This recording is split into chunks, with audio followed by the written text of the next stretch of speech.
Qubeelaaf sinaman. Qubeelaan hin ibsan jaalala keessa koo inni bu'ee badus na keessa teessatoo. Jaalala koo ibsaaf sittin bitu amartii siggaraa na ciibse siin kennoon namatti. Fedhii koo kii ibsee wantiin sitti bitu feetu hundumaa dhiisee morma koo siin citu. Gatii naa qabaadhaaf siin bitan qubeelaa isaaf se'amanii ofiin quubsu yeelaa.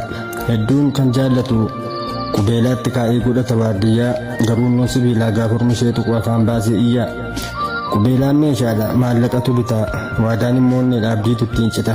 Teessoon dhugaa ibsitu miti iddoon ishee qubaa laphee gara bitaa keessaa bakka dhannaan dhiisi borse gubaa. Qubeelaa dursinee wal amanuu qabna jaalalaaf jarjarree bormaatti wal dhabna. Miiradha keessarru sirriitti madaallee borbulee baduusaa ija dhugaan laallee. Sin amanaa na amani shakkiin qabu gama kootiin kootaateennaan ani keetti borsin dhabu. Dursati kootaanaan yoo rabbinaa firee maal gatiin qubeelaa qubatti siif diree. Gosiif gochuu ta'ee waan amma roronuu garuu qubeelaadhaaf takkaasin amanu. Waan irraa achi siqnaan feetu baastee keessu sababa isaaf takkaa keessa koon hin teessu.